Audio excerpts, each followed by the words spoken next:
Eddie Guerrero has passed away. Eddie was in the prime of his life, 38 years old, the prime of his career. So tonight, we celebrate the life of Eddie Guerrero.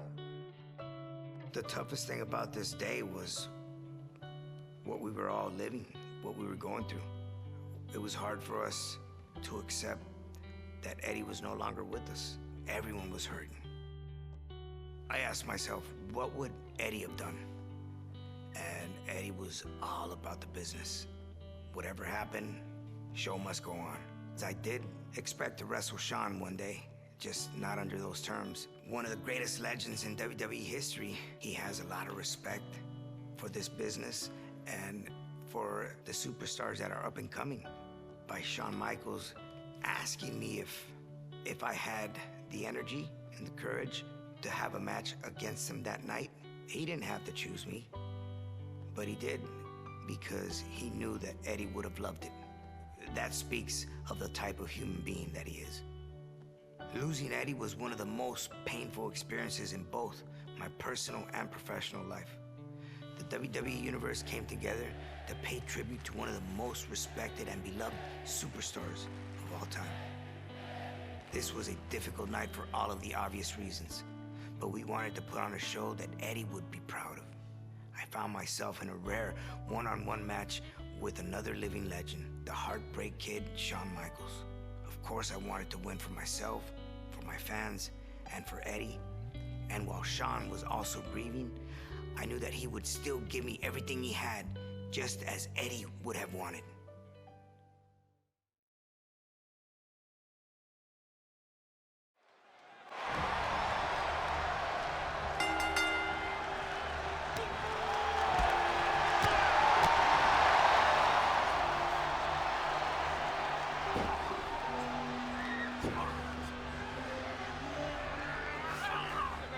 That night was heartbreaking, but at the same time it was special in its own way.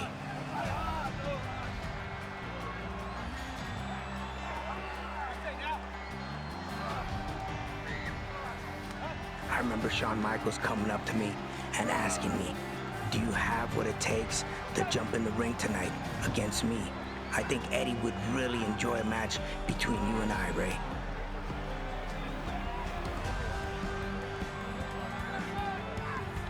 How can I resist? As heartbroken as I was, I knew that Eddie would have loved to continue on. So that's what I did. I knew it was going to be something special.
this often, and I was really surprised to see HBK make such a basic error. But I was going to capitalize if I could. You have to. There's no other way to put it. I don't think he was necessarily done at this point, but you always gotta try, right? There's no other way. If that 619 connects, I'm thinking to myself, it's over. I remember Shawn biting on that 619 fake out and just thinking to myself, let's go! And just launching myself at him to the floor.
When you get hit by Shawn Michaels, it rocks you.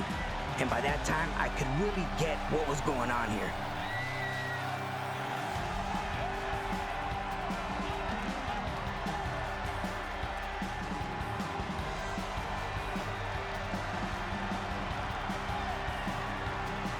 Boom! There's that elbow drop. I was lucky that he didn't try to pin me then. That's because there's a sequence to all of that. He drops the elbow, he nips up, and then he stomps the leg, ready to hit you with that sweet chin music.